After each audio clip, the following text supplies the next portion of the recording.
Hello, and welcome to the meaning behind I Will Not Relent. So firstly, let's define relent. So relent is defined as reducing the severity or intensity of something. Of course, severity has quite negative connotations, so I don't intend to use it in that way. What I intend to use by the use of severity and intensity is to say that you'd be reducing the amount of force with which you do something, or power. So in other words, you're reducing your kind of focus towards this particular goal by reducing your passion or zeal or power which you exude towards focusing on that goal. So in other words, I will not reduce the power with which I focus towards following my dreams or goals. So now that I've explained the meaning of the title, I'll now explain the meaning of the actual piece.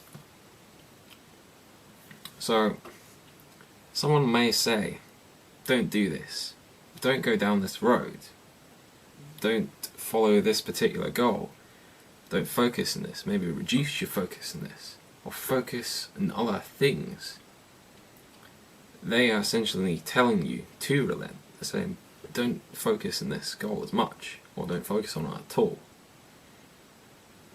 But one point here is, they may actually be a friend trying to provide positive advice. They may be trying to assist you.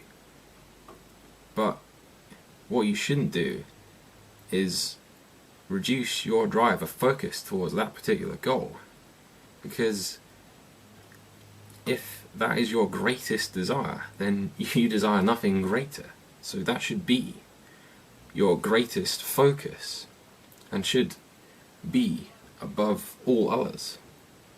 But don't think that you should just focus on that. By all means, focus on other things, as many things as you like.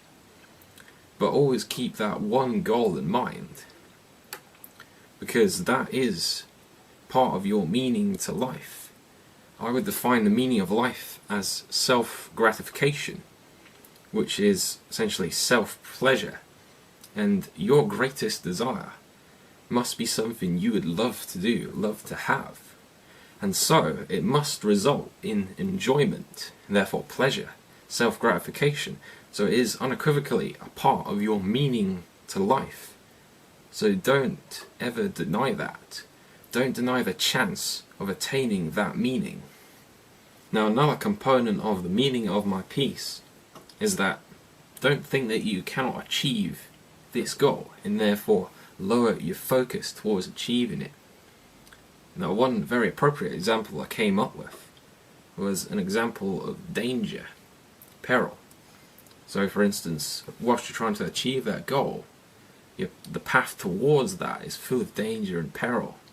And so that kind of deters you from achieving it and suggests that it may not be worthwhile in an attempt to attain it and to continue pursuing that goal.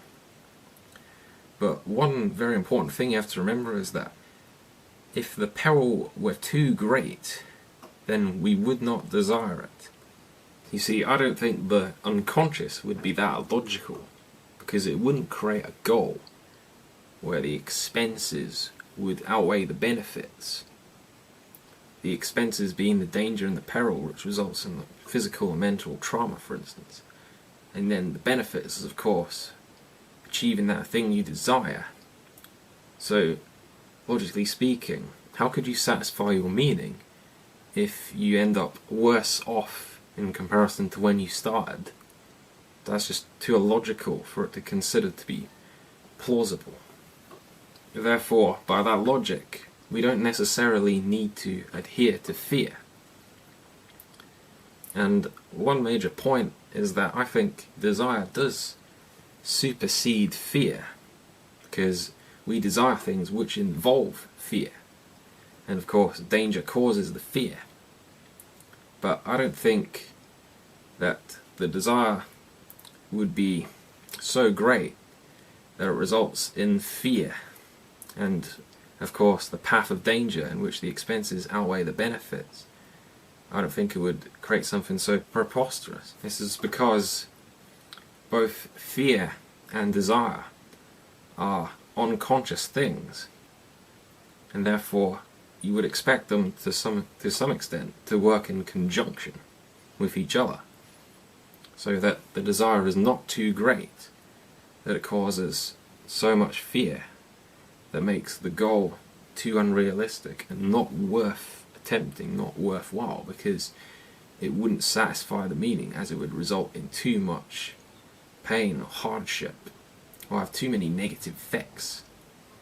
Point is, you have to trust your unconscious here, and trust that the desire can be achieved no matter what. If you have that desire, you can attain it. I have no doubt about that. So remember, boys and girls, don't relent. And remember, we will not relent, because the greatest of journeys knows no end. Remain tenacious and exhibit freedom.